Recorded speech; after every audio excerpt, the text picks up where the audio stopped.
Refreshing City of Troy. Mark Castiglione, Regional Planning Commission. Madison Fresco, CDRPC. Vince Bonus, Capital Region Transportation Council. Christina Mislowitz, Capital Region Transportation Council. Good morning, Andrew Tracy, Transportation. Shanley, CDTA. Jacob Beeman, Capital Region Transportation Council. Rebecca Odell, Transportation Council. Teresa LaFleur, and then City of Northern Springs. Everybody? Is it a good one? Gary. Oh, Gary. Gary. Terry Ward. Making the enthusiasm. Making the minutes. I did just want to introduce, Paige is our new representative from the city of Saratoga Springs. Susan Barden is going to be the alternate moving forward, so welcome to the planning committee. Thank you, happy to be here. Great. Okay. Hopefully you say that. Couple more months. When we have 8-hour meetings, she'll be regretting this. All right, visitors issues, we have nobody here? No one, No moving visitor right over that. issues. We have a presentation, regional trends summary. Sure, so we've been mentioning, that the, regional transportation plan is going to be updated with, over this next 1.5 to 2 year time frame. Over this last 6 months roughly, our staff has been collaborating with Capital Region, Regional Planning Commission, to develop, what we'll call an existing conditions assessment, trends analysis. And while we still have to prepare a traditional document for federal highway purposes, the idea was to present this information in a different way. So Jen and Maddie are going to walk through this new approach. I'm gonna share my screen with the correct maps. Just give me just a second. Technology. And I will turn it over to Jen and Maddie to present.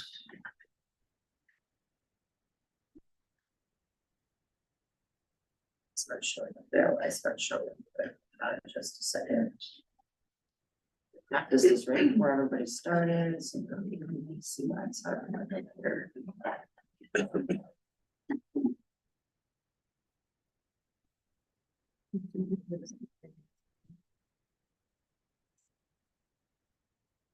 So it was on that screen, that's why. So there. Oh, there, okay. Okay, let's try that again. Sorry for this. Okay, you should be seeing it now. Go ahead, Jen. Okay. So good morning, and like Sandy said, this is a, we can do this and I can go to the PowerPoint slide afterwards, that's fine. So like Sandy said, we've been in the process of developing a regional trends analysis and report. This is really our first phase in initiating the Metropolitan Transportation Plan, or a long range plan update. We've been collecting and compiling key data and information. You may have heard from us, or we may have asked some of you for updated data or information, or verify information, or even provide some photos. And if there is information, data, or photos out there that you would still like to provide, definitely send them along. But this is, like Sandy said, we're gonna have a traditional report for federal highways, but this is a new format using a story map, and with CDRPC's help building it in the GIS software. We think it is a little bit more interactive and like aesthetically pleasing to help, bring people through all this data information and really set that regional context that we need in order to start identifying issues and developing goals and visions. So I'm gonna pass it to Maddie to really go through all the different sections and how the map works. It is still working draft, so we're not gonna focus too much on like the details, but this is how we would like to present a lot of the plan information, because we think it'll be maybe more interactive and get people more engaged. So Maddie, I'm gonna pass the mouse to you. All right, good morning, everyone. I'm CDRPC's data analyst and GIS specialist. So I'll be walking you through the story map today. To begin, we have these headings at the top, and these will jump you to the section that contains that information. We really wanted to start and draw people in, so we kind of frame what this story map's about, and this was highlighted before. We bring in some key fun facts. Again, this is a massive story map, so I'm just gonna kind of go really fast. I don't want to take up too much time. But it kind of forces users to scroll through these fun facts and hopefully draw them in and keep them on this webpage. We talk about the why now. We cite some sources talking about how great the capital region is to live and work. We also go through a timeline of transportation events in the region, and we also discuss the importance of our indigenous populations. These red buttons you see here, there's only a few throughout the story map, but they'll direct you to an outside link. We touch on demographics, comparing 2010 census to 2020 census information. The map you're looking at on the right is population change, and this map is completely interactable. So if you click a municipality here, you'll see the population in 2010 and 2020, and then the change. And then these symbols are proportionate to the amount of change. We also highlight CDRPC's population projections, and the key takeaway here is just looking at this growing older population. We're also seeing this older population more likely to live alone.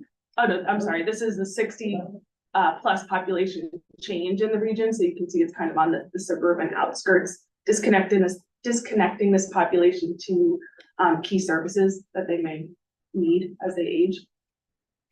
And now this is a map of the 65 plus population living alone. We're seeing an increase in that change as well. Not only is the older population living alone, but one person households are also increasing. And this is a map of the change of one person households in the region. We're also noticing a decrease in household size.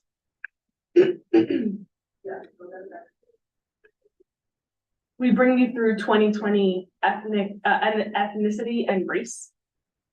So this is not a change over time. This is just highlighting our most recent census information.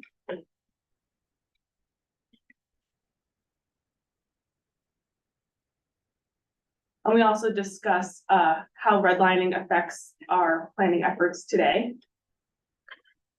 And you can see this is also interactable. You can change.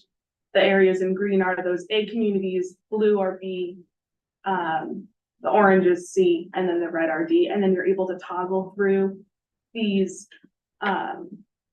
race filters here. So you can kind of see where what the current status is and how it relates to redlining. We also touch upon the economy in the region. Also where people are working. This is a density map, and you can see that people are most likely to work along our transit corridors.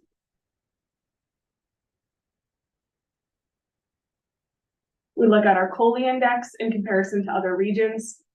We also note the increase in home prices as well as increase in owning a car, the price of owning a car. We have unemployment rate here. Our region's pretty good comparatively. We look at poverty. And again, all these maps you see here, you're able to click and interact.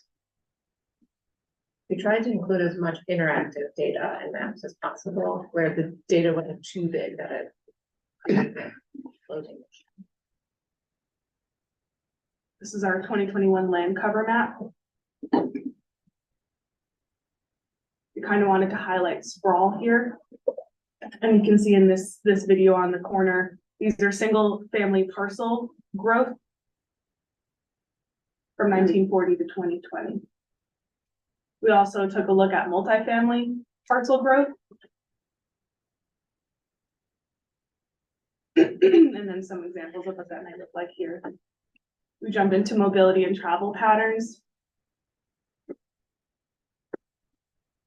Kind of have a stable CDTA ridership over time. An increase in trail, sidewalks, and bike facilities, providing the region with more options and choice of transportation. annual vehicle miles traveled. We look at injury rate as well as fatality rate. We have an uptick in 2020 here.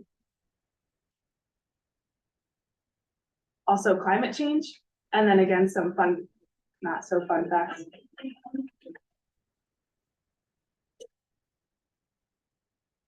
And then CDRPC conducted a greenhouse gas inventory in 2010, which will be updating in 2020. But for now, we have this graphic here showing that transport takes up a large portion of our greenhouse gas emissions in the region. However, we're doing things like electric vehicle to help curb these emissions. And again, we have an outside link showing people where these alternative fueling stations are. An increase in plug-in vehicles. The importance of the Hudson River in regards to climate change. And then we kind of outline, you know, what's next, this summary at the end. And then prompting people to take the survey. And then just about the Transportation Council. So Jen, I don't know if you have anything else you want to just kind of highlight or add or. Thanks, Honey. So, yeah, so that is, basically how, the story map works. And, we're continuing to kind of refine this and make it, digestible for the general public and our stakeholders to help them. We have an issue survey and value survey, so we're hoping the information helps people answer the survey. And then Sandy, if we want to go to just the last couple of slides. The next phase of the MTP development is the information phase or our inform phase, where we intend to announce to the public that we are initiating the MTP update process. As you know, New Vision 2050 was adopted in September 2020. So to adopt a new metropolitan transportation plan by September 2025, we have to begin now. So the next few months we'll be publishing a project website. We will be promoting the new brand and logo for this plan. We're not calling it New Visions. I think we've said that before. Sorry, I can't get rid of this bar. That's okay.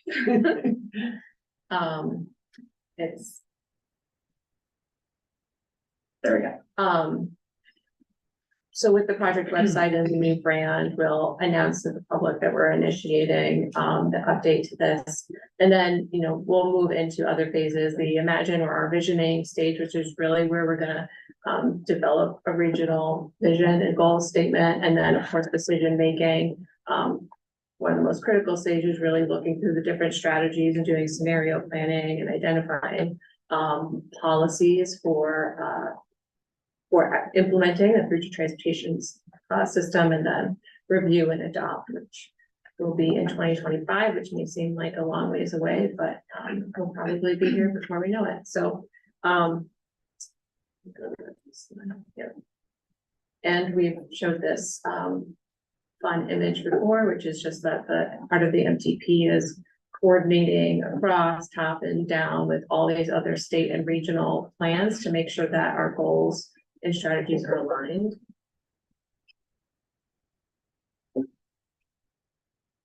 And you keep going through. So yeah, if anyone has any brief questions about the MTP process, this is kind of the 5 phases, and soon we'll be formally announcing the MTP update. Yeah, just to come back to this slide that's showing right now, 2 of the actions you're taking today on the congestion management process and the coordinated public transit human services plan are key documents that will feed into the development of the MTP, as will all of the other planning work that, Jen mentioned, that's going on in the region. This is a pretty major effort on staff's part to develop a new regional transportation plan. The good news story is, with all this planning work going on in the region, there's a lot of consistency amongst the themes. Our goal, for what we're looking at in the 4-county area is sort of tailoring it to sort of the specific nuances that exist in our region. As you guys know, we have 4 very different kinds of counties, in our region with different, different characteristics, different, ways of doing business, how they're growing, how they're developing. So, we want to take a look at all of that and develop a plan that best suits, our situation here. But, is again, consistent with a lot of these themes that are developing, and a lot of these, other initiatives. And we hope a story map like this, because again, traditionally we make giant documents that are 300 pages long that frankly, we have a hard time reading. We hope providing the data in a story map format will be more user friendly for you folks as members, for the public, in digesting all of this information.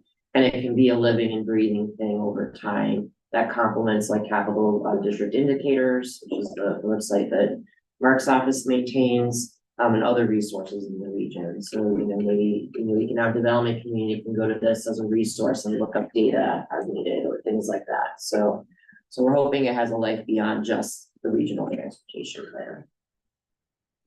Thank you, Jen. Maddie, any questions, comments? I like that you link to other pages, because if you're after something, you can then jump right to the source. And it's, as we said at the beginning, we're still tweaking this and enhancing it, but as Jen mentioned at the beginning, if there are data sets or pieces of information that if you go through it, you said, geez, it would be nice to have this in there, let us know, and we can see if there's a data source for it, or if there's a way to visually display the data, because I think there's some sorts of data, correct me if I'm wrong, that are difficult to display visually. But there are certainly things that if there's a regional data set for, whatever that Is it item is. available for review? Or, what's the schedule on releasing it? And So you're getting a preview. We're gonna finish tweaking it so that at our policy board meeting in December, we'll sort of release it publicly at that point. And along with the survey and the other pieces. So we'll start doing kind of a public push on trying to, highlight community values. Again, a lot of initiatives have been going on, state master plan, for example, that's kind of following the same path. But, we're hoping that us pushing this out now, following that work, will sort of, again, tailor it to our specific needs here in this region, because as you can imagine, trying to do something statewide, there's so many differences across the state. But even within our 4-county area, as I said, there are very big differences in how our communities and counties have evolved. So summary. So that's not online, that would be sneak preview. This is the sneak peek, and like I said, at the policy board meeting, we'll release the link for public review, but we can share with this group following the meeting, the link, so you can kind of take a look at it and start looking at it. The only thing I noticed that never noticed before is your name, Capital District Regional Trend, now seems redundant. Capital District Regional Planning Commission. Yeah. District and region. Yeah, It's always been that way. We're not as interested in changing our name like some other groups. I just now it's. Yeah, I'm looking at the capital, I was like, Capital District Region. So. But I mean, No more name like, changes. I'll just build Yeah, on hey. the other comments. It's part of an evolution of our data services portfolio. I mean, this is kind of how people are, thumbing through plans nowadays. It's on their desktop, it's scrolling through. This story map is kind of, I think, stretching the boundaries of what a story map is supposed to do. It's really long, but I would anticipate for other issues that are addressed in the MTP that a story map could be a really good treatment for it. If you want to take a deep dive into a particular issue or support a particular policy recommendation, it's a great tool to have. Kudos to Jen and Maddie for them together. If it didn't have the buttons on the top, that's what I was looking at. And then I would agree with you, because it was a lot of like. Yeah. Because we've done story maps a little bit when we had a GIS person, and that is probably one of the longest ones we've ever seen. But to have the buttons on the top to take you there, so Mhm. that's not. I mean, we may, I mean, I don't know if we can do this, but just thinking about it now, if you can lock the navigation as you scroll through, Oh, or provide on the side, back up, yeah. back to top. We good? New person question? Yeah, go ahead. You said the next phase was the Imagine phase, so I was just wondering how this group, the committee is expected to participate in that, or individually as the city, how can we contribute to the upcoming phase? Yeah, so as we announce the MTP update, we'll also, there will be a number of different opportunities, both for the public and then specifically for planning committee, policy board, and each of the municipalities, local governments to participate. Whether it's through, you know, focus group or stakeholder discussions, or in larger settings like this, or in other meetings. So there's going to be, I anticipate planning committee and policy board to do a lot of hands-on kind of review and feedback. Moving along, administration, right? Previous meeting minutes, October 4th, 2023. Need a motion to approve. Can I get a motion? Get a second. Any discussion? Just a second. Discussion, Mike's not here tonight. Discussion. Mike is retired. Yeah. We no longer have our editorial lens on the meeting minutes. All right, so, got a motion, we have a second. All those in favor, aye? Aye. Opposed, abstained. Motion carries. Moving on, we're moving to a draft performance and expenditure report. Sounds Yeah, this is Really? brilliant. I've spent a lot of time on it, other than to say, you know, interested in what the organization here has been working on for the last 6 months. That basically is a summary of that work. You know, it's helpful sometimes for you as members, especially since we're doing a solicitation for planning projects right now, to gain an understanding of the kinds of things that have been successfully funded through the UPWP. So, you know, you may just want to glance through the document to see the types of planning work that we fund in the UPWP. It is an administrative document that we used to take action on, and we're now just providing to you for information, and that's all I'll say about it. how far do you go back? So it's April 1st of this year through the end of September. Any questions, comments? All right, no action needed.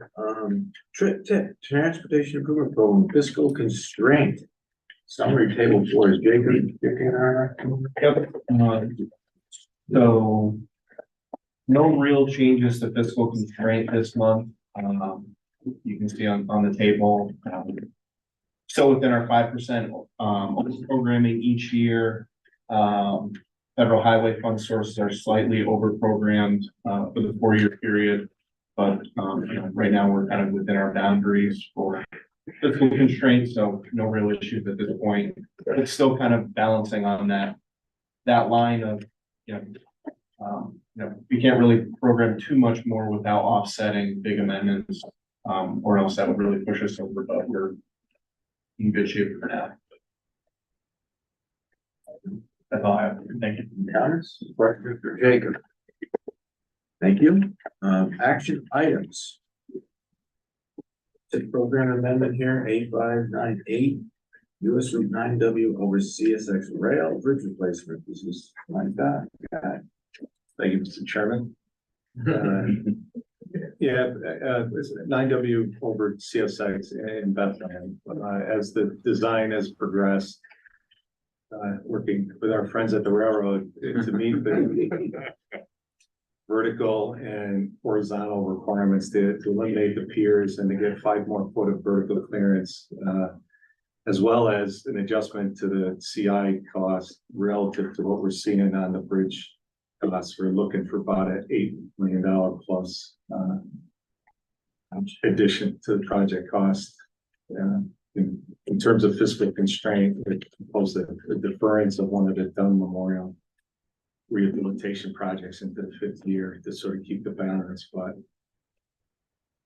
you know, obviously that's a big one, but after the other options. So What's the total cost? 8.5 inches. 70% over 20 feet. So CI mostly the CSX force account. it's a big chunk of that. They like to grab and hold on. All right, 9W. so the money basically is deferring what, again, Bob, you're deferring Town the Memorial. Dunn Memorial, yeah. Less important. Any questions for, Just more for the fiscal restraints, we were pretty close at the table we just looked at. With the moves, how does this impact us? we already had the conversation, that's why the deferral of the other project was to keep us in for the 5 years. Is it pretty much flat? So there's an 8 million increase and we're moving out 12 million, so we're actually 4 million to the good with the offset. We gotta start the conversation like that. Yeah, if I got a deal for you, save you $4 million. Right. But keep in mind, you know, as we continue to push projects out, and with all due respect to all the sponsors, you know, it just will impact what's available for program in the Kicking next round, kicking the right? can. So that's, this potentially could be an $8 million or $12 million project that now those funds are dedicated to this rather than something new or different. What was the total cost of Dunn Memorial that's being deferred? The 12, yeah, the 12, that's not. I'll point out too, we're swapping urban for NHPP. So Yeah. we're freeing up, Well, flex. flex. In, where, so we had a balance of NHPP and we were over programmed for flex. So we're actually freeing up flex, which helps fiscal constraint overall as well, so. Is it 4-lane bridge? I'm trying to find it on the map. It's actually gonna be narrower, but we are doing a little road diet because it was built to accommodate a larger 9W someday. That never happens, so we are narrowing the future bridge to right size it. Right, You're getting less for more. Yeah. Well, no, we just started, you know, we have a Branch Street, it's a 2-lane bridge oversee it, and I'm just looking at that cost. I'm going, oh. Yeah, this is a pretty big span. There's a lot of tracks. yeah, And they want to eliminate piers. But is everybody gotta go up higher now, is that the thing? yeah. You gotta get to like 23 feet or something. 23. Right. Is engineering complete or? Yeah, Yeah, so the engineering's done, Yeah, we're- we know what we need and. we're right near PSNE. We wait for a good estimate to make the ask, so it's a one-time ask once. All right, any questions of Bob, comments? We need a motion, I guess, to approve this cost increase of 8.453 million. Motion. Is that Andrew? We got a second? Second. Any further discussion? All those in favor, aye? Anyone opposed? Abstention? Motion carries. 2R329. Dock 13 road, Dock 13. Dock 13. Dock 13 road over Winesfield, bridge repair or replace. Out of Sand Lake, do we have somebody? Yeah, I think we're gonna speak to this one. You know, during the course of construction, our friends in Sand Lake, it would have steel price adjustment and a number of a handful of field changes out there to the tune of $232,000. We're not, because it's a Bridge New York project, we need to bring this forward here to have the additional fund source, some core funds to this to make the project whole. If it had been straight core funded, that would not have been the case, but you know, for the fact that we're proposing to add some the same color, but different category of the off-system the core funds in addition to the Bridge New York funds here that's we're proposing to bring this forward here to the increase of $232,000. Any questions, comments? How does that bring down your kitty for overage? You're still in good shape for Bridge New York funding. Well, you're not going, but Yeah, In order to compensate for overages that aren't expected. It's way, in general, the off system is not a category that we're as tightly prescribed to, that those funds have. We've been in the net positive over the years, been able to spend other people's not spending off system money, so it's certainly not the same as we're asking for more flex, or it's, you know, statewide, that's in the rounding numbers of this, the 230, it's the addition of a technically different fund source because it's core funds versus the Bridge New York money that we needed to bring it to planning and policy. Is Rensselaer County still a member of this? They are, for reasons try to ameliorate, they just don't participate as much as we would like. Tangentially. Right, understand. That's a lack of trying. Okay, all right. What about Andrew? Well, sort We of. got somebody from Rensselaer. Yeah, Troy. So let's go follows, he just. All right. Just opt out. Any further questions, comments? 232, rather small. Can I have a motion to approve this, cost increase? I'll make a motion. Thank you. Can we get a second? Second. All right. Any further discussion? On call? Favor aye? Aye. Opposed? Abstained? Motion carries. Third one, A295, it's New York 155, New Carter Road, Border Rehabilitation, Town of Gilliland and Colony, City of Albany in the Village, Albany County. Hi, Lisa? thank you. Thanks, everyone. Yeah, so our New Carter Road project was originally scheduled as a pavement rehabilitation project that included some complete streets aspects and safety improvements. It's currently in the preliminary design phase, and during preliminary design, it was noticed that at the intersection of New Carter Road and Washington Avenue Extension, there's a left through lane with split phasing, which is no longer allowed by FHWA. In addition, there's operational difficulties at the intersection, and there's a high accident rate there as well.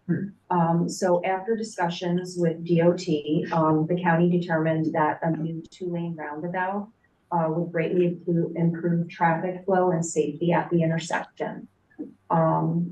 In addition, it was determined that we are going to need to acquire 3 right-of-way takings for the original project, and additional 2 temporary takings for construction of the roundabout.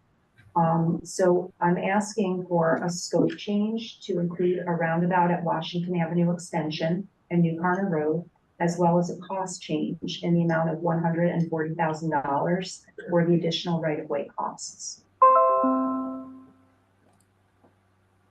So adding the roundabout, all the change is only $170,000 increase? Is that just a design? So this is just the design.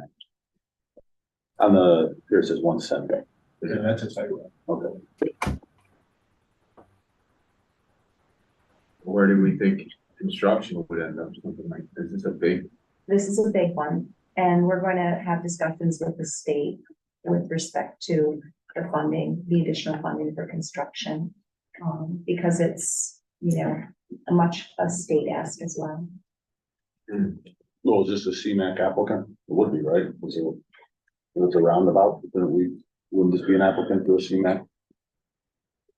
It could be, I don't think we're at the point yet in the design to be an application right now. I mean, ideally, like some additional NHPP funds available to this. It's, you know, as was stated, there's some real inefficiencies in the lane patterns there right now, and this is the one we've looked at, diverging lefts, the configuration right there that this is, it's a good spot to make that sort of investment in. does it really make you look at New Corner and Western also? Because I mean, I'm just saying, I mean, it backs up now. I'm just curious how that, you know, when you get a roundabout up above New Carter and Western, that's backs up to this intersection, I think, at peak periods. really, that's pretty Does it far. really? It's darn close, yeah. I'm assuming, I don't know, you know, ways, congestion analysis, I'm assuming that's one of the. Yeah. There was, yes. there was a big hot spot of, when we did the public survey, that was one of the big hot spots, was that intersection. So quite a few public complaints at that as well. Yeah, so I'm just curious, because I mean, I've seen it, I was like, I was surprised, because I don't go through that much, I'm like, wow, peak hour, it's backing all the way up, and I don't. There's another signal at the industrial park, and then there's a signal, but so I don't know what triggers that, but now if you have a roundabout. Interesting, and is the taking the state parkland, is it Pine Bush taking, or is that gonna be a legislative issue The too? taking, it's just temporary, just for construction purposes, so, the permanent taking is not near the Pine Bush. Bob, what is not allowed a diverging left? Yeah, I looked at it, it was just one of, I mean, Is that where it's a straight and a left? right. It's got that separate Can't do that. slipway.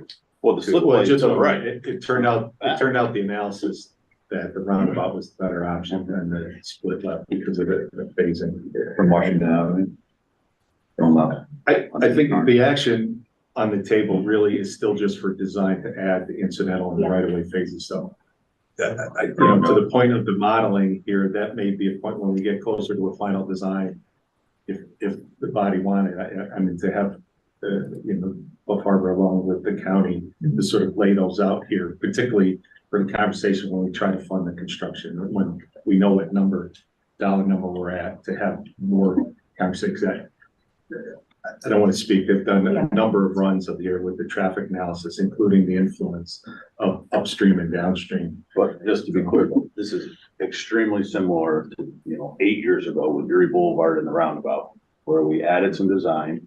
We proved that we wanted a roundabout, and then myself and BNL, we went for CMAQ funding, and that was the increase to do the roundabout. So you're saying you're not there yet, but you could be. When you're there, you could put in an application for money, and that's money that's not around here. I just don't want you guys coming back to the table and saying, all right, we did the design and $5 more million, right? That's because now we're really pushing it. And that may be the conversation, that it's not, that it's too large for the capital program and we need to do through some other competitive things, or whether we can get more safety. I was gonna say it could be safety eligible, right? I just think this location is a little bit unique because of Pine Bush and the access control. There is some return on the benefit. There aren't more driveways gonna be introduced out there. You've got very specific heavy commute moves on a daily basis. This is a spot we can make a mobility improvement. I'm not gonna call it the capacity improvement, but certainly mobility improvement, and what that dollar amount is. But they at least need the one corner. Yeah, to we'll look move at. on. This The is slope is design there. money and, Right. we need to move on, but I'm sorry I raised that issue, because this is Yeah. like you said, this is a kind of it's a big, important spot. I mean, I don't know, there's a lot of traffic that goes through there and, But I think the access control makes it a place to invest there. I don't, it's not an interstate, but if it's not the middle of the city or. no, you're done with driveways, and not much happening through there. So, what's the maximum ag grade sort of mobility we can get through that intersection here? And, the conversation certainly will turn to construction dollars at some point. I like projects that are supporting though, addressing congestion in the region, especially areas that we don't have been identified as a hotspot by the public, knowing as a local community, it's one of the biggest issues we hear. So the ability to support that is something I'm in favor of. Looking at the location, it doesn't appear as though the takings are going to, I mean, the footprint that exists now looks to have a very large radius to accommodate a roundabout. So the takings are, I'm assuming they're minimal, or? They're slivers, Okay. they're small, Yeah. it's just for construction So purposes. environmental is minimum impact. There's like one quadrant, the slope is kind of steep. Yeah. For one of the ramps. All right. So moving right along, then we're asking $140,000 of the cost increase for the design, or for right of way, excuse me. Can I get a motion? We get a second. And the motion, I'm second for the discussion. All those in favor, aye. Aye. Anyone opposed, abstain, stay tuned, right? Right, great. Where are we now, Sandy? We are at Congestion Management Process 2023 update. We have a resolution. Yes. Andrew's gonna review. Correct, so this is just a continuation of the presentation we saw at our prior meeting.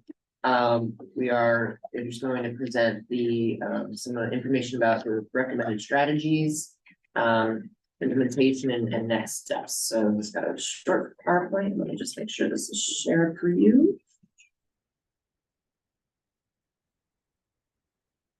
Okay, and Get back. we are good to begin. Okay, good morning, everyone. As Sandy mentioned, this is a continuation of our discussion at the last planning committee meeting where I presented the update in progress to our congestion management process.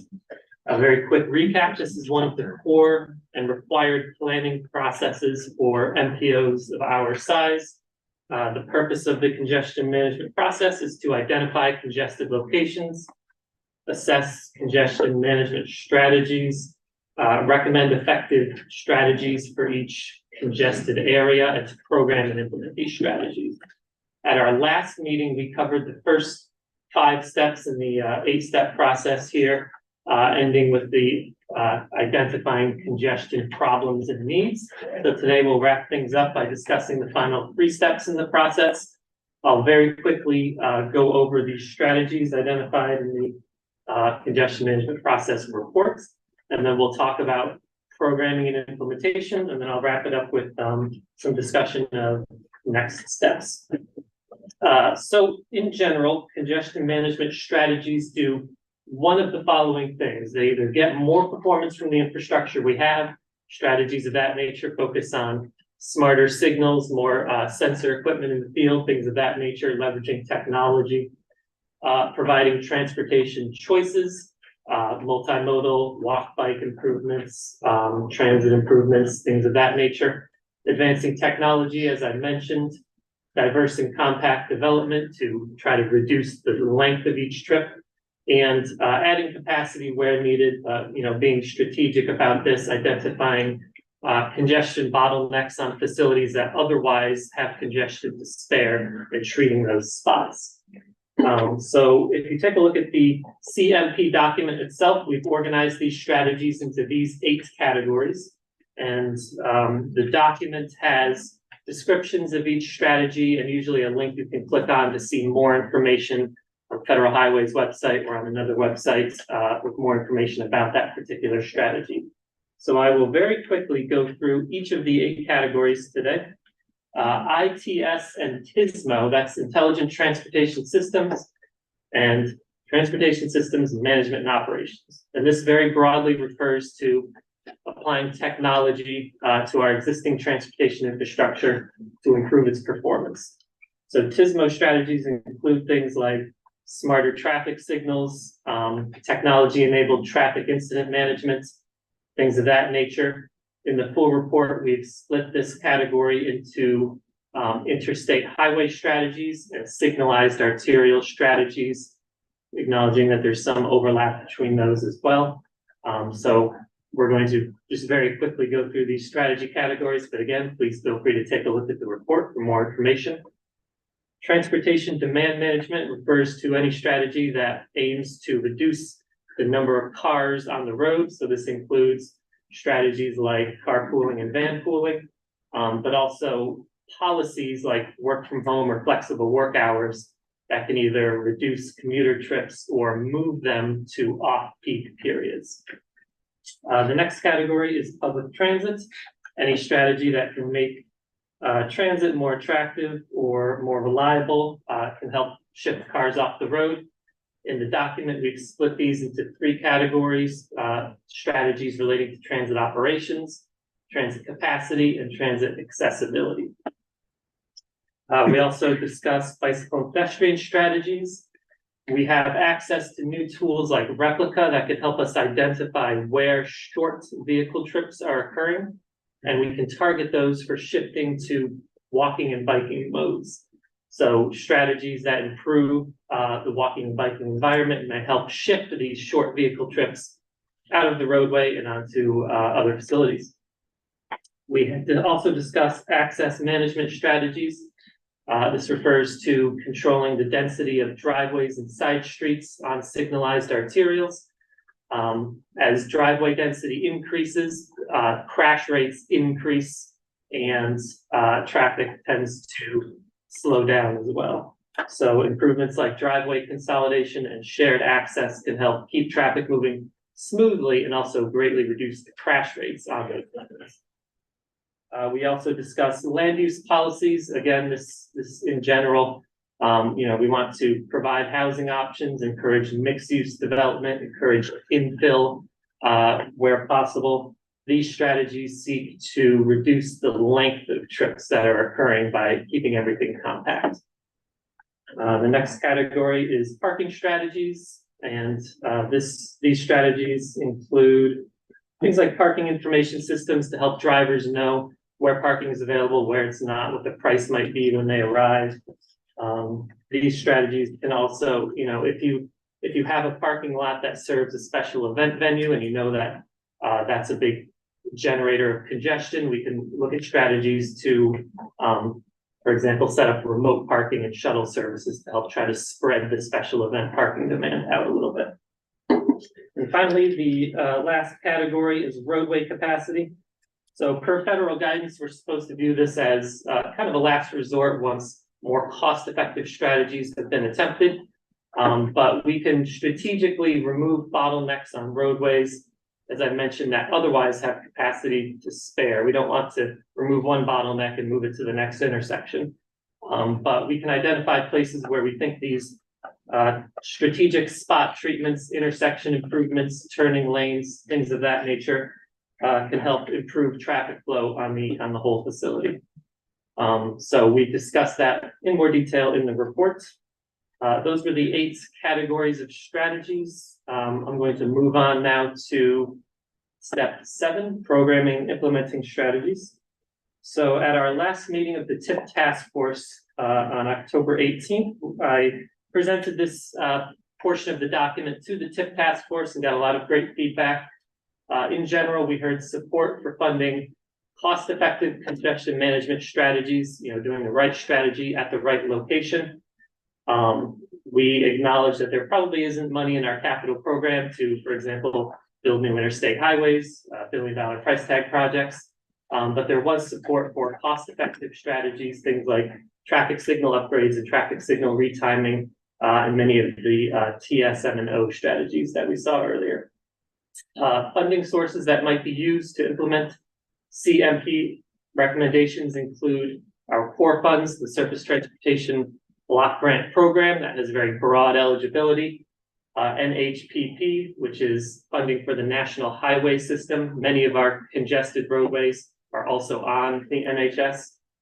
TAP CMAQ, which is a discretionary fund source, and the new Carbon Reduction Program, which has largely the same eligibility as the CMAQ program. So we can use those funding sources as well for nearly all of the strategies that we saw on those earlier slides. We acknowledge that we need to balance this against other regional priorities, primarily infrastructure preservation. And so much of this discussion was focused on competing as well as we can for discretionary grant funding so that we can bring new money into the program rather than using our core funding on this.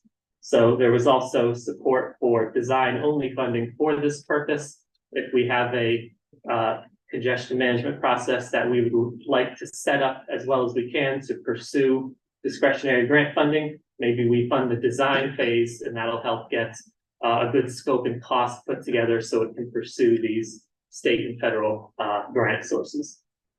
So the time frame for this, the TIP evaluation process is going to be updated beginning very early next year. We anticipate possibly soliciting for projects next fall, so we'll have the updated evaluation process finalized in advance of that. The final step of the process, evaluating strategy effectiveness.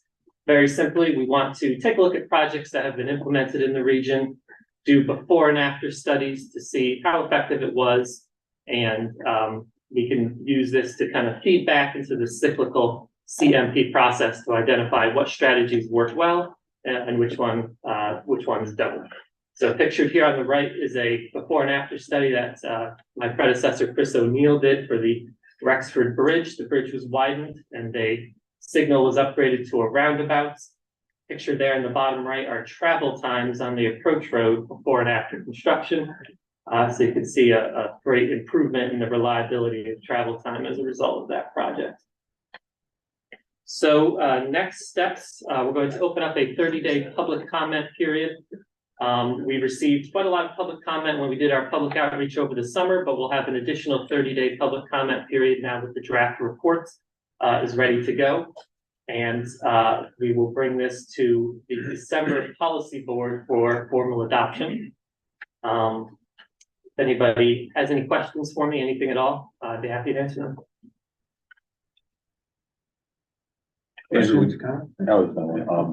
Right now, we're working with, it's not secret anymore, but we're working with a developer from Mohawk Harbor who's building a small arena. Okay. And one of the things that we're looking at right now is they're going through secret, they're gonna have to provide us with some transportation numbers because we found that when they do have events, so not all the time, but when they do have events, there is a congestion issue on the issue. We're working, I've sent some stuff to DOT, not to you, but to, you know, Mark the Saddle's counterparts and such about Erie Boulevard at that location is the DOT's, you know, from the north of the roundabout. So we're just trying to make sure that everything that we do in that area is effective. If I get some information, can I share it with you? And yeah, I'd be thrilled to take a look. Just to what you're talking about of events, you know, so on the most, that area with the roundabout is pretty solid. Right. Congestion's not bad, but then, you know, you get a couple of events in that, it's a tightly packed area, it's a dense space, and then parking is gonna be kind of shotgun blast around the area. Right. Over the lots, but. Yeah, I'd be happy to work with you. We can share our congestion data that we've collected on Erie Boulevard and all the roads in that area with you, if that would be helpful. Yeah, that would be good. And we can share information relating to those special event management TSMO strategies which are discussed in the report, so I'd be happy to bounce some of those off you as well. Okay, thank you. Okay, anything else for Andrew? Thank you. Thank you very much. Moving on. Did we need an action? Oh, this is action. We are releasing it for public review. Excuse me, sorry about that. That's okay. Can we get a motion to release the draft report that Andrew just went through for public review? Lisa. Lisa, move it, second Bob. Any further discussion? Then all in favor? Aye. Anyone opposed, abstained? Okay, we've released it for public review. Thank you. Moving to coordinated public transit, human services transportation plan. That would be Carrie. We've been discussing this. Meeting. Sure. So this is a document for our human services transportation for seniors and people with disabilities and people with lower incomes. We had released it for public review at the last meeting, I believe, for the 25-day review period. We did get one comment, somebody pointing out that it's difficult to find a ride home from the eye doctors after you whatever, those things are done and then you can't see afterwards, and so there's a real incentive to perhaps drive when it is unsafe to do so. So we comment noted on that one. There was suggestion to make sure that doctor's offices staff actually know how to use those burn left apps, because when you can't see, you can't use it. But otherwise, we didn't get any more comments, so we're asking for approval to recommend that the policy board adopt it. Any questions for Carrie? Comment? So we need a motion to approve the draft for policy board review? Board approval, correct. Okay. I'll make a motion. We're gonna second. Andrew. Any further discussion? All those in favor, aye? Aye. Opposed, abstained? Motion carries. The safety performance measures recommended for policy board approval. Another resolution. This is carried again. Mary is going to review the safety performance measures. So the PowerPoint is working. So we're actually asking for approval of NISBAT's statewide target. But which is not what this presentation is.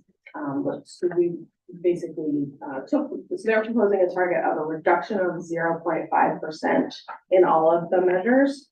So we took a look at our recent data using that percent reduction. So what NISBAT looks at is kind of the current and then the future forecast. This is a recent 5-year average to a more current 5-year average and showing what the performance has been. This graph is statewide. And then this is region-wide. So there was a little bit of reduction, but there has been an increase regionally in rate of fatalities and the rate of serious injuries. Although that is a little bit less of an increase than what the state's increase was for those same measures. And then the next few just have more detail on those same measures. So the fatalities does show, I think, a COVID impact, both on the number increased in 2020, but the rate increased even more. And then the next one, I think it looks like it's serious injuries. It seems like they might be decreasing, but now it's looking like that may not actually be the case post-COVID. And then the non-motorized fatalities and serious injuries is likewise starting to look like it might be concerning as well. And I will note this only goes up to 2021 and 2022 data isn't finalized yet. That's all we have for the current compared to past data. And then the resolution is really just looking at the NISBAT, the information that NISBAT has presented to us, and that's in the statewide targets that they have that we're looking to just follow and do what they're doing in terms of target. Target lowering the target. I mean, we're lowering. We want less, right? So I mean, essentially, just to back up a little bit, you can, the membership, and I know we have a lot of new members. One of the things the federal government did was establish these federal performance measures for the transportation system, one of which is safety. And they were created to help Congress understand what's going on in each state and have a basis of comparison. That's the origin story of the performance measures. So because safety is so important, it's the only one that gets looked at every year. And they adjust the target. Because we had the COVID crisis, which nationally created a situation on our roadways that led to an increase in fatalities and serious injuries. Without law enforcement being out in the roadways, traffic was down, speeds were up, bad things started to happen. So, the numbers have been skewed, and as a result, because these are annually reported, our state, as did just about every state in the country, was penalized for not meeting their prior year targets. So hence the conservative approach that the state is taking to identifying a reduction target for the upcoming year, because remembering it's a 5-year rolling average. So that anomaly of 2020 is still in there, which is skewing the numbers. A good way to think about it is if you ever look at Schoharie County's data, when the limousine crash happened, and if you look at that impact over a 5-year period of losing that number of lives in that unique situation from a data perspective, it skews the numbers, right? That's kind of what COVID did. It kind of started to skew our numbers because it was an untraditional travel pattern. And again, really to increase speeds, lack of enforcement, all of the things that make safety worse. But that's not to say that there aren't underlying themes and issues that we're hoping that the safety planning work we'll be embarking on will help to identify and address possible solutions. So it's a long-winded way of saying, we're going to try to do better even than what the state is proposing in our forecast.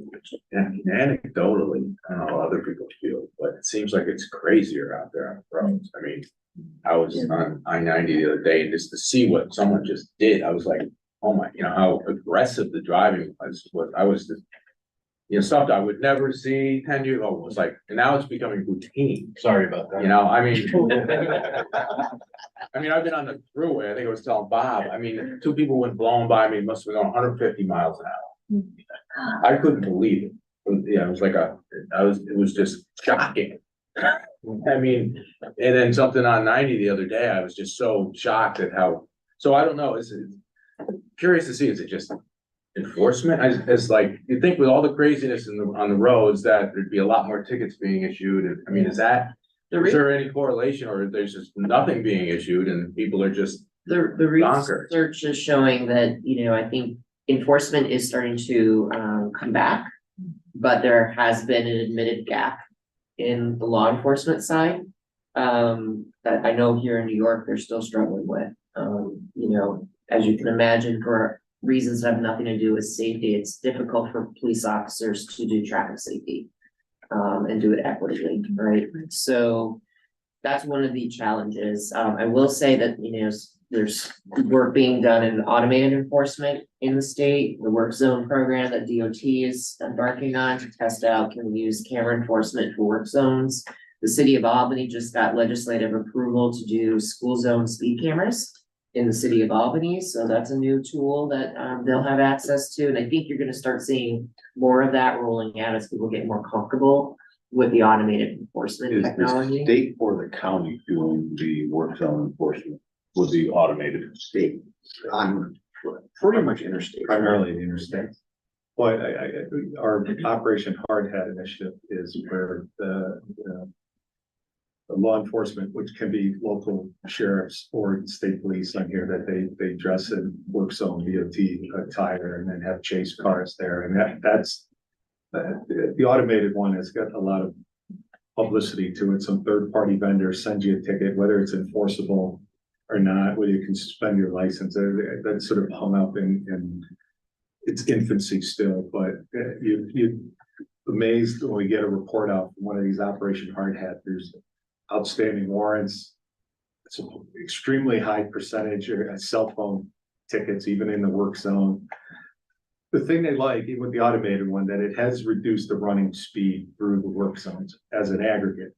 But, folks still point out that 139 mile an hour on a motorcycle at a Rochester, automated. So You got a $40 fine. Yeah. I don't think, hence Parking on the pavement. I don't think everybody gets really excited, a 0.5% reduction is not exactly overly aggressive or anything, but I think it reflects the sort of stuff that you hear. I mean, not to put you on the spot. I mean, we had a very heartfelt meeting with Ms. Cunett regarding Route 7.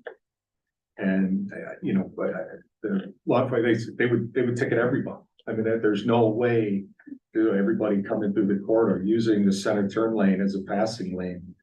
Here, it is just, I mean, the behavior, and I think it's the idea that there's no repercussion, there's not to it. And Well, to Steve's point, though, it's like I don't know if it's a combination, I think it's a combination of behavior and vehicles just being that much better. Is that I was on 90 going to, I think I was going to New York or something, and I had the cruise control locked at 79 behind 2 vehicles and got passed by 6 vehicles. And I'm like, I'm at 79 on a cruise control, and what everybody's going, you go right past the cop, you're like a train, everybody, what's the cop do, pull over? I was stopped on 25 people on the freeway, but it was at one point you're going, I'm pretty sure this is too fast. Going down the Yankee Stadium, and this was the same trip after people blew back by me at 140 miles an hour. I was stopped, someone went blowing past me on the shoulder. Oh, They must have been going 90. I mean, when you're stopped, it's a differential. And I was like, this on the shoulder. Yeah. They just, and it's like, and there was a cop right there. And then all he did is he pulled over to block the shoulder so no one else would do it. He didn't go after the guy. And I mean, I'm not a police officer, so I don't know what, they got a lot of other things going on, but that was the solution was I'll slide my car so no one else can go. But the guy who just went blowing by me unfathomable aggressive driving is something you wouldn't even think that something, it's just nothing. And I think It's like, some of the behavior was there before COVID. I think part of what might be happening is that we got very quiet interstates and roadways for about a year, and driver behavior changed. And now the traffic is coming back, that behavior hasn't changed. And you're having this interaction and this intersection of dangerous driving behaviors with more people on the roads now. And so I think there's still a leveling out that's going on. But this conversation, remember it, because when we embark on this Vision Zero safety plan, you know, through the Safe Streets and Roads for All grant program, this is exactly the kinds of conversations we need to have as a region. And maybe that, you know, there are things we can do on the engineering side, we can do on the planning side that we have direct influence on. Education goes without saying. We can try to maybe even identify some policies that we brought up to the state level, you know, through these planning efforts. I think the vehicle was a big thing though. One comment? Oh, I just, locally, we, there's money available to the police and we put on an officer 2 days a week to do traffic. And that's on local roads because we've got speeding going on our local road. So it's worth looking into police grants that could pay for extra. Yeah, the governor's traffic safety committee has a range of grant opportunities. The challenge is those are a couple of days a week. It doesn't, you know, and usually they're advertised. They're known to the public. The number of violations that we gathered with this one officer on Route 50 particularly was incredible. Hundreds. Well, and let's face it, I think we all know the region well, and it's not unique to our region. Every road, everybody's speeding. Right, hence the push for 25-mile-per-hour speed limits, hence the push for these other tools. So more to come on this topic, but I think we're gonna do the best we can in the planning process to discuss, talk about, and identify some potential. And I was gonna say too, the electric cars that are coming, they're not like go-karts, they're really fast. Well, they're more powerful. That's what I mean, like If you, I was out Really- shopping a car recently, and it's the hybrids that have more power. Yeah, That always shocked me. It's like, well, if you want 250 horsepower, you gotta go to the hybrid, you know? Like, wow. But whatever, we beat this one. That's okay, so we need a measure. Just one more. Yep. For the data used for fatalities and injuries, is it solely car on car? Or is it the actions of the driver on another driver or passenger? So I'm just thinking, in road rage situations, I've been seeing a lot more. And you've got a 2-year lag, and I think a lot of it, again, transcends from the COVID freedoms. But there's much more use of guns liberally, and violence on the roads as a result of road rage. So if you have a situation, especially in like your example of a rural community, where, hey, that person really pissed someone off and the guy shot him. Is that a fatality related to motorized or vehicular travel, or is that skewed off the list for fatality, even though it's related to vehicular travel? So the data that specific to these performance measures, the data source is specified in law, which is we have to use the federal fatality analysis reporting system. And there's criteria in there for what types of fatalities are included. My understanding is a criminal act, we'll call it, is not pulled out of this. It's still counted. What the big definitional differences between New York State and the federal system is how we classify things like ATVs, and certain types of vehicles. That data is pulled out, but criminal acts, I've looked at crash reports personally in our region and looking at fatality data, trying to understand what was going on. And there are definitely some that are criminal activity related. So we try to skew them out in our planning process because that's something above and beyond what's going on. But for the purposes of this, that stuff's all included. We good? We need a motion, right, to approve the safety target and recommended policy board? Yeah. We get a motion. All right. Back when you. Second. All right, any further discussion? All those in favor, aye? Aye. Any opposed? Staying. Motion carries. On to discussion items, Bridge New York. Greg? Very Bob. Hey, Bob, you me. Yeah, great, Bob. I think we just want to touch upon it. There was, coincidentally, there was a annual local bridge conference that occurred in Albany last week. And concurrent with that, they made an announcement regarding the next round of Bridge New York proposals. And it caught us off guard in the regional office, like that was announced. And when we got into it, they're still preparing for the next round. So I know there's a conversation with the MPO directors later this week and sort of the anticipation, it's basically around the same amount of money. I mean, the first, when the governor originally announced it was a 5-year program with half was done in our previous solicitation and half next time. And it's anticipated the numbers are around the same, 375 million for the bridges and 125 million for the culverts. Our intent would be to, similar to last time, that we used the traditional project solicitation process here in the MPO area as well as in AGFTC area.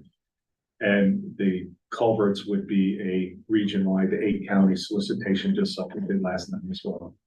So we don't have the particulars on it. And I said, I think the press release was related to the fact that the local bridge conference happened to be going on at the time. So we'll certainly convey the details to those, but our intent is, we were very adamant locally that we wanted to mainstream these as part of a supplement to the core program and not see it as a separate solicitation, like TEPCMAC in particular. That's all we know for now. More to come. Yeah, same funding, right? Same funding levels, it's just round two. Round 2, correct. Thanks, Bob. Transportation Council interactive maps announced. Yes, so our staff has been working on some additional tools that provide data information on a couple of subjects. So I'm gonna turn this over to Rebecca to kind of walk through 2 maps that we just released, the paved multi-use trail map and the environmental justice map. We can talk between both up there. Okay, great. Yeah, so this is our paved and multi-use trails map that we recently released. It's just meant to help make finding bike infrastructure and walking infrastructure, active transportation easier to find for people in our region. Like the other maps we've seen, this is interactive. So you can click on a trail and then see like the allowed uses. So you can know like what can I do on this trail, what can't I do on this trail, length of sections. We also have links to if like the trail has a website, more details on that you can click on. We also included these little access points.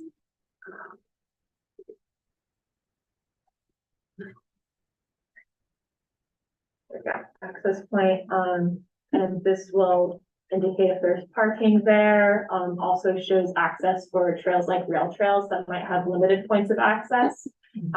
Also indicate other amenities like restrooms and picnic tables.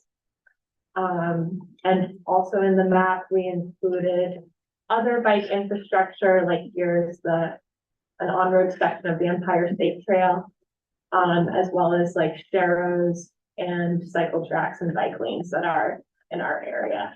And then we also put out our environmental justice area. These are the regions that were published with our Title VI and environmental justice analysis report earlier this year.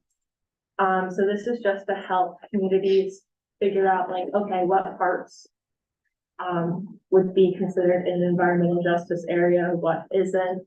It's just much easier when you can zoom in and then see the detail to figure out what's included and what's not. Thanks, Rebecca. So this environmental justice map in particular, pay attention to and bookmark, because when we solicit for funding here, whether it's through the planning funds on the UPWP or through our TIP, this will be one of the screening evaluation topics. So it's helpful for folks to understand whether your project area or your planning project proposal is in environmental justice area. And I know there's maybe a myth that it's always the urban centers that are environmental justice areas. As you can see on this map, it clearly is not. So, and the data changes, over time, but we, encourage you to bookmark this, resource. And the paved multi-use trail map, just so you're aware, we used to publish a paper map here, which, was popular with our chambers of commerce and folks like that. However, the practical reality is, the minute you print it, it's out of date, and it's much easier to, everybody has one of these now. So this interactive map is intended to replace that paper map, and we're hopeful that we'll be able to maintain this over time, and that part of that will depend on all of you in the region providing us information if a trail is implemented or a bike lane is added, these sorts of things. I mean, we can track a lot here, but there's a lot that happens locally. Even with, I could put to park as an example, I know you guys do connections within subdivisions or connecting subdivisions that might not use federal money. So these kinds of details would be helpful for us to know as well. So I just wanted to share that with you. These both are available on our website. Any questions, comments? I think a QR code would be great, that we could advertise for some. Yeah, we talked about making a palm card for this paved multi-use trail map, so just to sort of replace the idea of like a paper map, but having exactly what you're saying, so work in progress, coming soon. And can you generate directions to the trailheads from that? I'm not sure that we have that on this, but you see on the left-hand side, there's like a little location button. So you can find where you are and where the trail is. This one here. Yeah.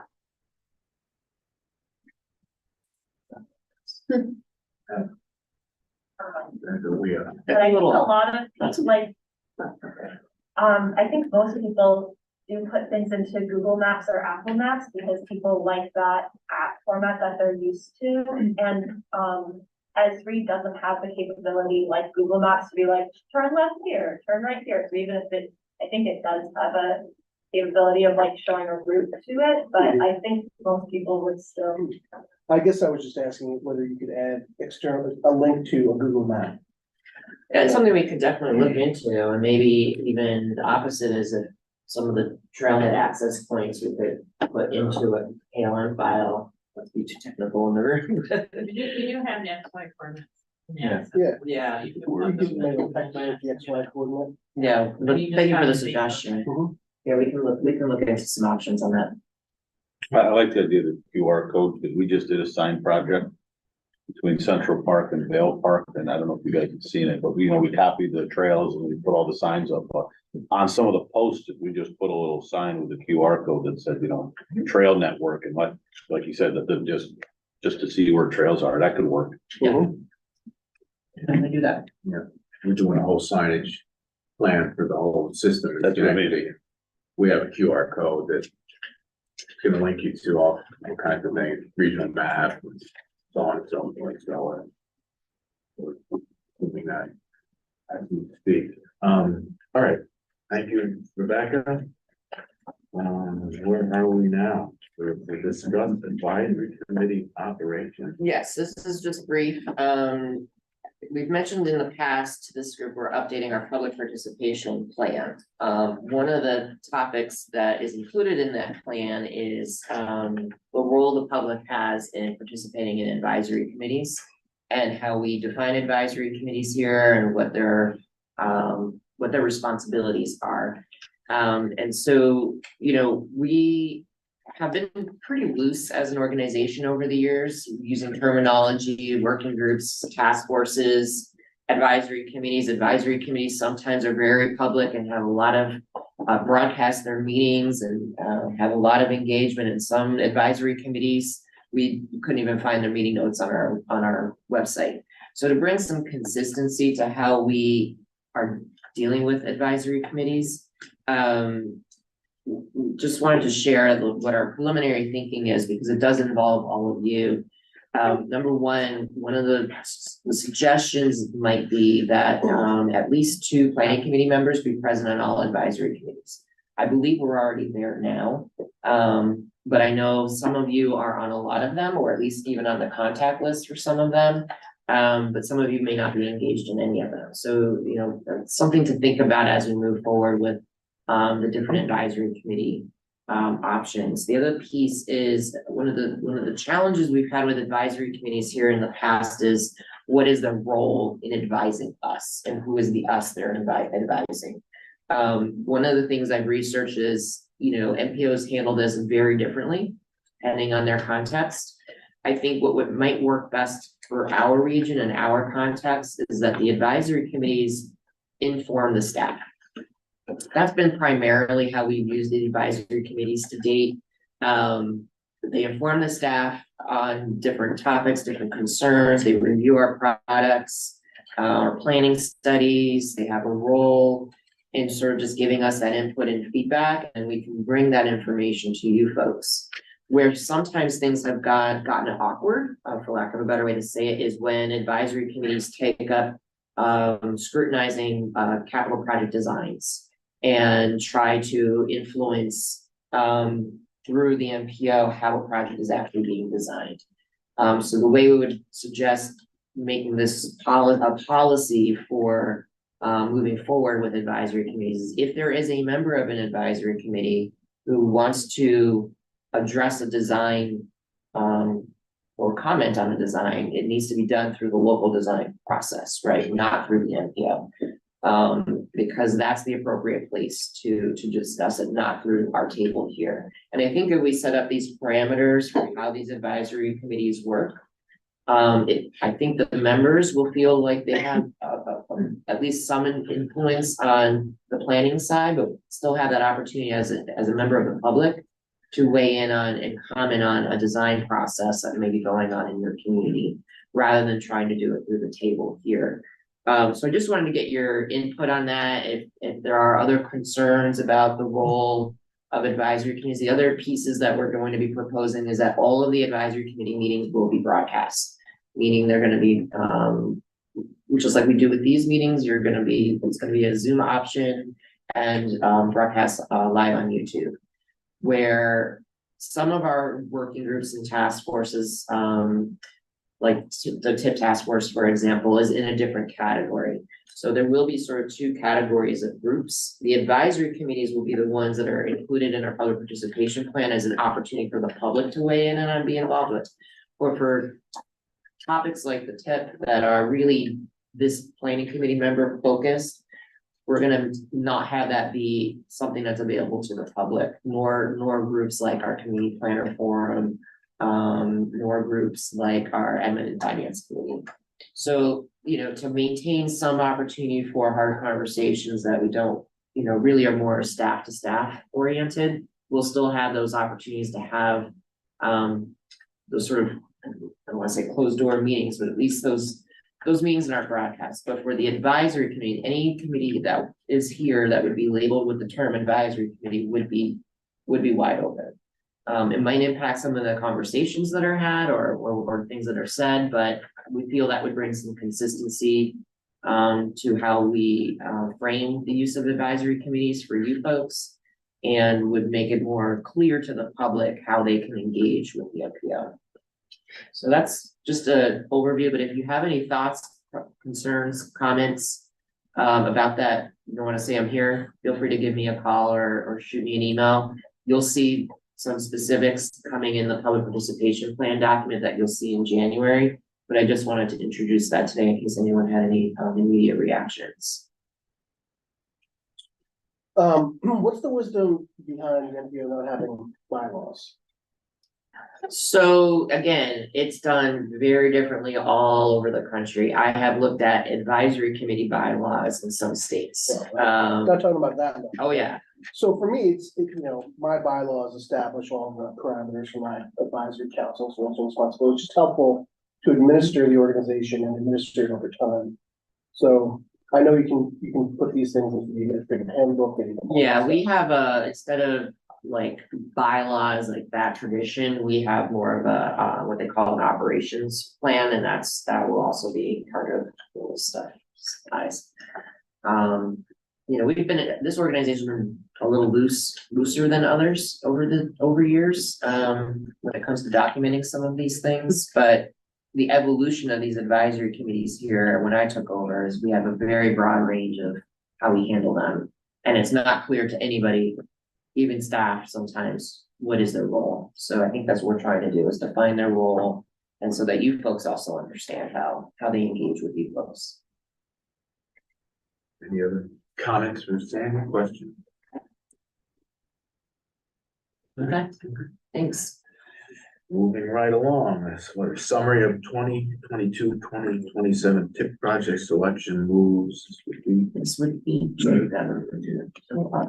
table for him. So this month we have 5 project selection changes. Again, those are small cost increases or schedule changes to projects that can happen without any committee or policy board approval. All of them really were moving schedules into the current federal fiscal year 24. We did have one that had an additional change that just moved some funding from the construction phase into right-of-way phases. But that's that for project questions. All right, thank you, Jacob. Wow, we are moving to local project delivery update. Once again, Jacob. So, right, we've got the project delivery table, available on the table out front there, and I think we've got it posted online as usual, so. As always, everyone, I encourage you to take a look at that and provide, feel free to send me an email or track me down here and give me an update on the project. But also, I've said this a couple times the past few meetings, I'm trying to get back on my schedule of reaching out to sponsors. So I finally, kind of revised my schedule for, the upcoming year.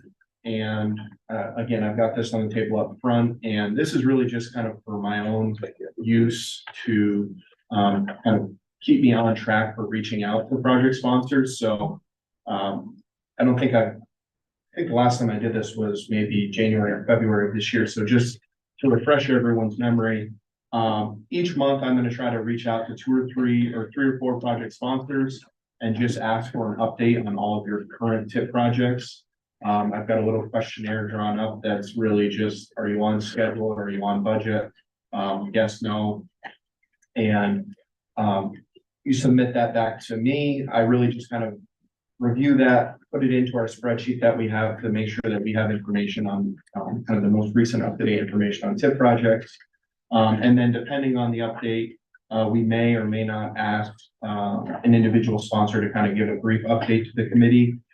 Typically, if it's something that we think is unique or, maybe certain information on the availability of a material or issues with the current contractors that we think other folks in the room might find useful, I might ask for a brief verbal update.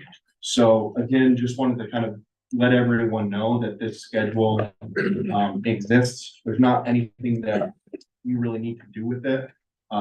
I reach out each month with an email that kind of outlines exactly what we're looking for, but grab one on your way out if you want and pin it up just so you've got an idea of what this is and that we may be reaching out for updates. But yesterday I sent the emails out for City of Saratoga Springs, Saratoga County, Town of Wilton, and CDTA. So they're already working on the updates for the January meeting.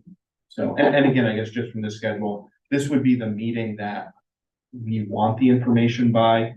I'm usually sending out the email the month ahead of time. Okay. Thank you, Jacob. NISDOT project delivery.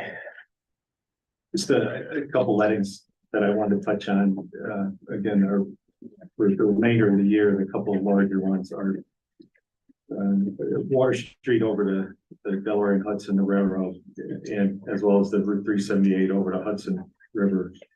We had trouble getting force account agreements with the railroads for both of those. So the Water Street one, we still do not have. And the 378 one, we just got in place there. So those are supposed to still be let in the beginning of January. Last week, we had a very, in terms of 378 and the Pell study, I mean, we had a great turnout again, both virtually and in-house related to the final public meeting for the Pell study. The number of concepts there, some of the traffic and the environmental challenges with those concepts. It was interesting. Our regional model administered by council here, it really showed the alignments that went south of the current structure really started to influence negatively the traffic along the 4 corridor and was drawing traffic away from the Patroon Island, as opposed to some of the alignments slightly to the north, and as well as the sort of null alternative of perpetual rehabilitation of the existing structure. And so it's sort of the leading concepts, I guess, as it would go forward into hopefully preliminary engineering and NEPA at some point here, the sort of 2 alignments slightly to the north and no build having the lead, and you know, some credit to our folks and the consultant folks. I mean, the flyer, physically pounding the pavement and dropping flyers on cars and doors and places. I mean, really, we actually had some folks get up and say that they had never heard about this study before, and it was in their neighborhood when, I mean, the amount of media and other coverage, online coverage that we've gotten has been from our traditional metric has been very proactive and very responsive. So nothing beats old school getting out and handing out flyers. So it's been real good. Hopefully we should see a draft on that and hopefully make the notifications here, but certainly any further input on that, we'd like to wrap that up and that'll sort of progress into the 787 study and the results of that one. Leave it at that. Yeah. The rest in planning at least. Okay. Thank you. Status of regional transportation planning initiative. Just briefly, we have roughly 10 community planning studies at various stages of development. Some are nearing completion. I think about 3 or 4 of them are going to be completed by the end of the calendar year. We've got some that are just going through the initial planning stages, some that are going through consultant selection right now. So we thank everybody for continuing to move those forward. The Safe Streets and Roads for All grant, we got the applications and the proposals in, I should say, in response to our RFP. So we'll be reviewing those next few weeks. I'm hoping to make a selection soon so that we can get this project started at the beginning of 2024. So remember all that conversation we just had about safety. We'll be talking about safety a lot next year. And final reminder about the UPWP planning study solicitation that's out. Applications are due December 1st. The video from our workshop is available on the website. I also want to just specially pitch and remind folks about the opportunity for the Complete Streets workshops. If your community is interested in holding a municipal level workshop, there's funding available for that. It's largely free to the communities, but we just need your cooperation, setting up the meeting logistics and getting the right people in the room. I'll stop there. Okay, thank you, Sandy. Regional local planning updates. This is back to you. I should have taken that out. CDRPC, we're gonna turn them on. Yes, thank you, Mr. Chairman. So as we continue to roll out our EPA climate pollution reduction grant program, and again, the program is $1 million of funding to the region for the development of climate action plans and updated greenhouse gas inventory for the region. Our staff, led by Todd Fabozzi, is doing outreach to stakeholders A key stakeholder in this effort is obviously the Regional Planning Commission, given the significance of the transportation sector and the greenhouse gas emissions in our region. What was announced in September, which is new, is that predicated on the planning effort that we will be conducting, there's also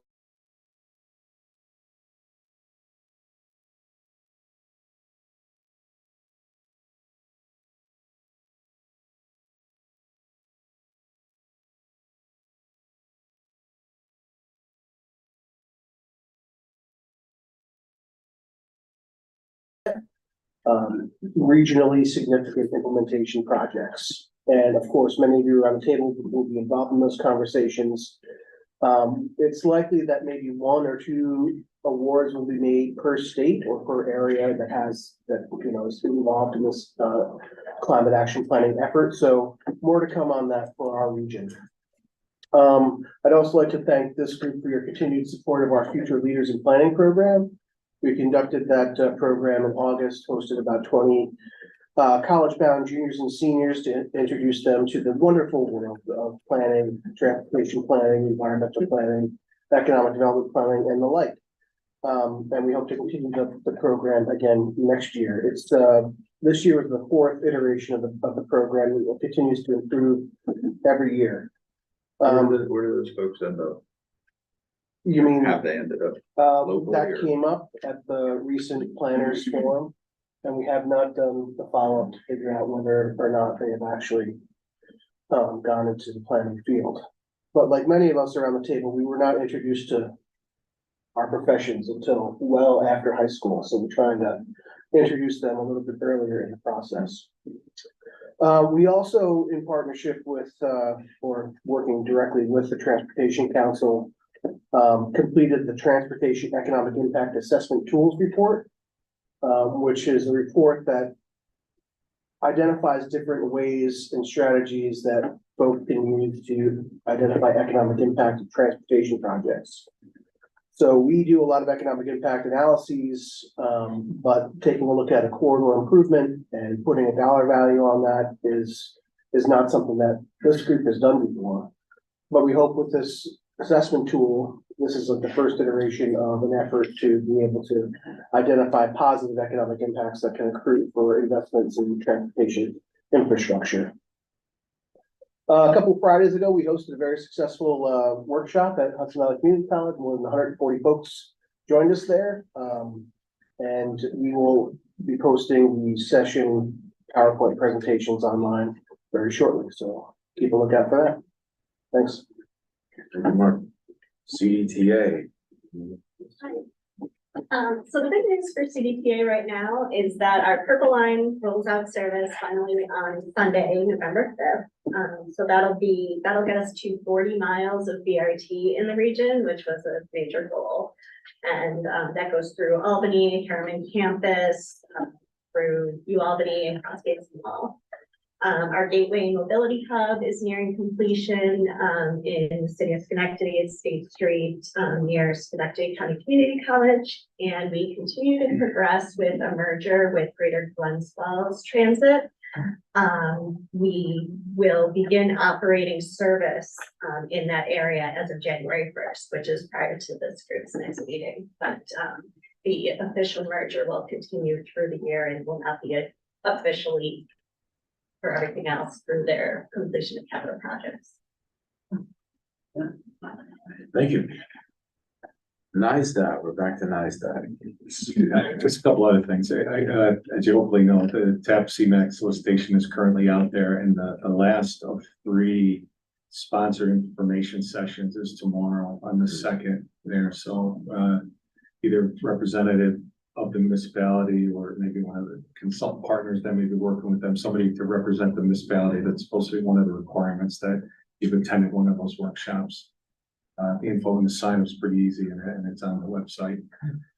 I don't think I mentioned last time, Mike Fenley is now our traffic engineer, our regional traffic engineer, comes from the signal side. Young, progressive, energetic, very adaptive signals. I mean, new technology and the stuff you're talking about with the arena opening. that sort of stuff. I mean, I can see a lot of positives going forward with that, and I look forward to working with Mike. And because Greg spent so much time on the multi-facets of 787, I wanted to give him a couple minutes. So our reimagined 77 study is well underway. We've gone a little quiet publicly while we're putting pen to paper on concepts.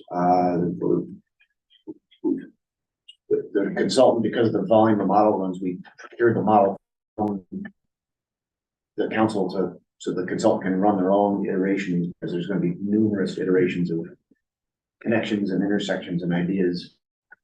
So the initial model runs have been done, and the concepts are still well drafted, but evolving very quickly. Meetings continue. We're meeting with all the regulatory agencies, the Native Nation folks. Coming soon, we're gonna meet with the museum and a retired archaeologist that was part of the original construction of 787. So that's all underway.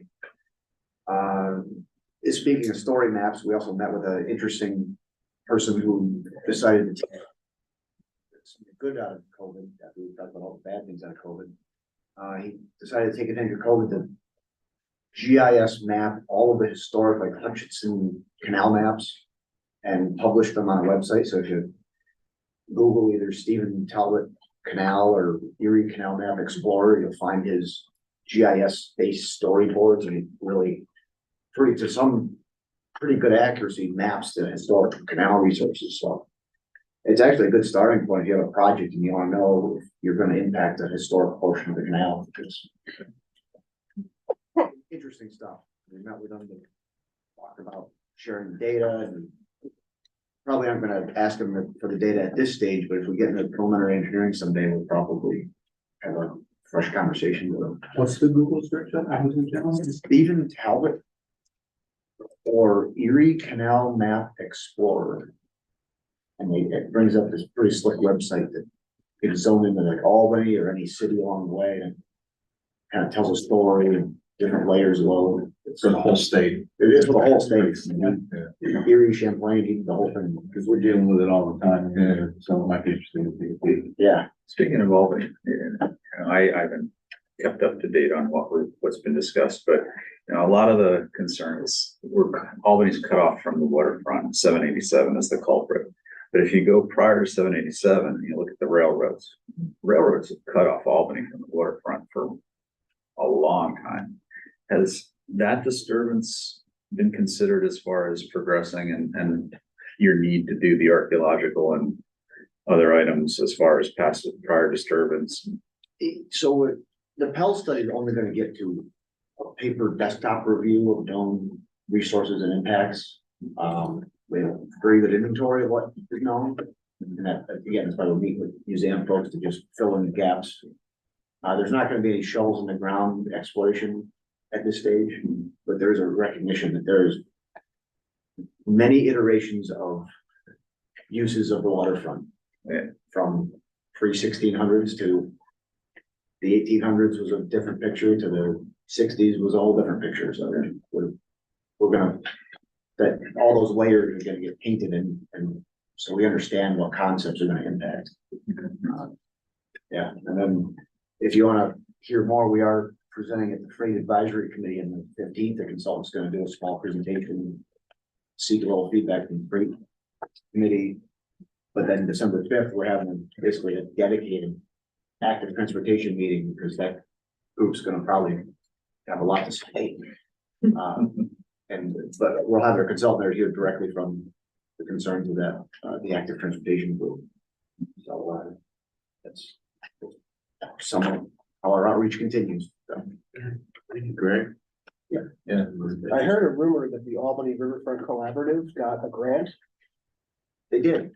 Yes, Do you know what they got it for? They are to hire an executive director, essentially. Okay. So they can have someone on salary. Okay.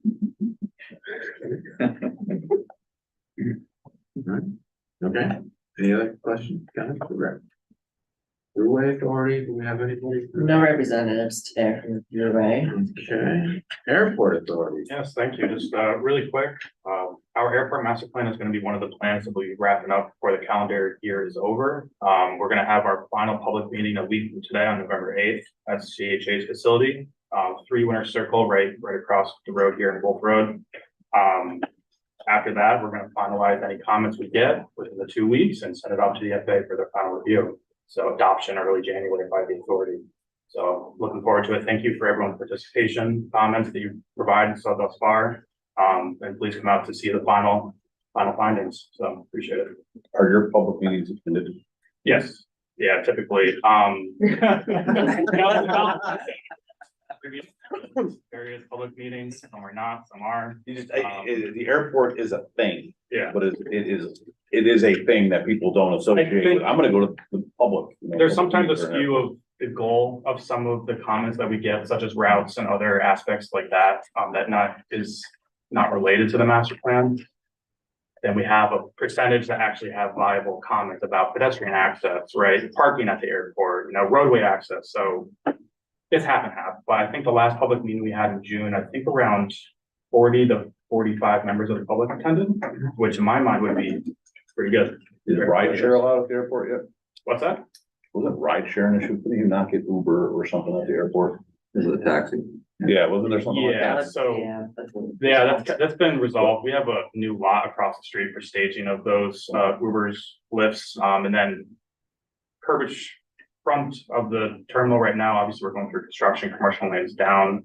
So it's really gonna be disrupted over the next 2 years, but there is going to be a dedicated taxi throughway in front of the terminal. And it's also gonna be incorporating Ubers, Lyfts, ride shares, stuff like that. So, yeah. Yeah, thanks. Thank you. Albany Port District. Chris, we don't have anybody come to our public meeting. That's a lot like coming, which is nice. Our terminal reconstruction project finished in the last week, so if anybody wants to come down and see how the port operates, it's much smoother and easier now. Our road reconstruction project has also finished. They striped it last week, so that went from, I guess, before driving in a Caribbean island to a real road now, literally not dodging what looked like almost like tank tracks at the time. So that was about a half a mile of reconstruction.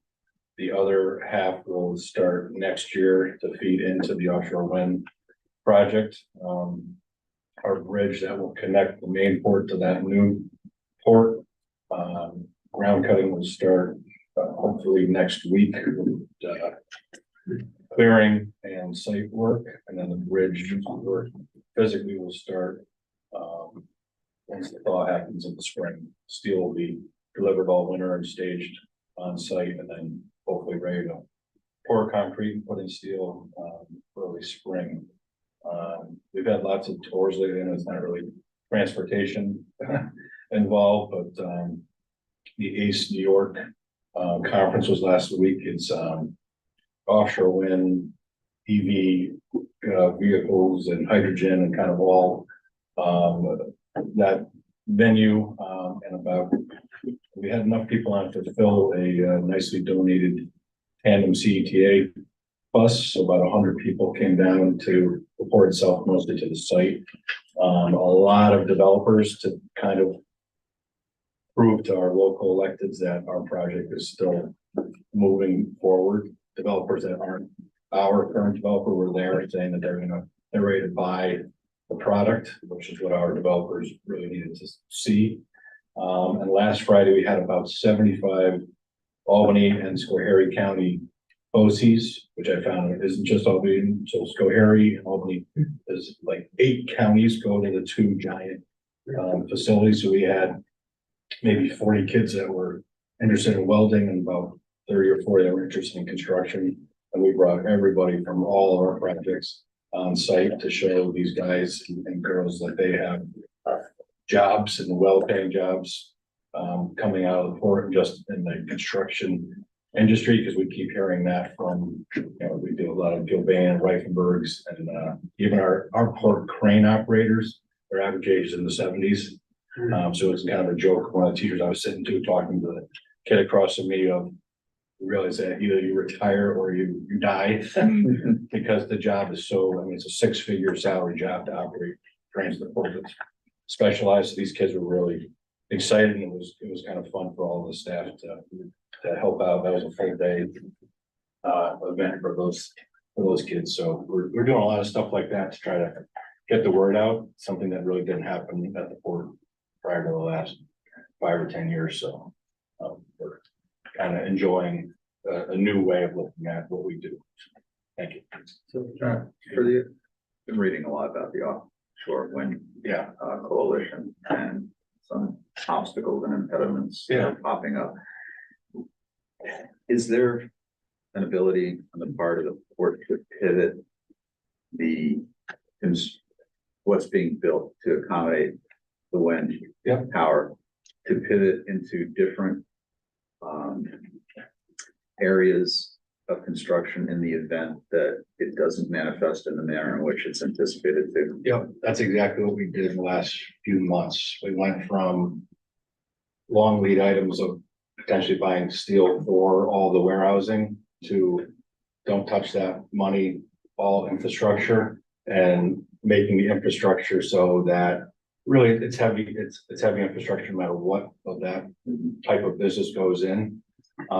But instead of buying all of the electrical substation that would go to the towers, because it's a different type of power and beyond my brain power, but to more of a generic had ready electric distribution system, put in all of the sewer, but maybe not all of the sewer in case we have to move a building. So everything is kind of on the periphery.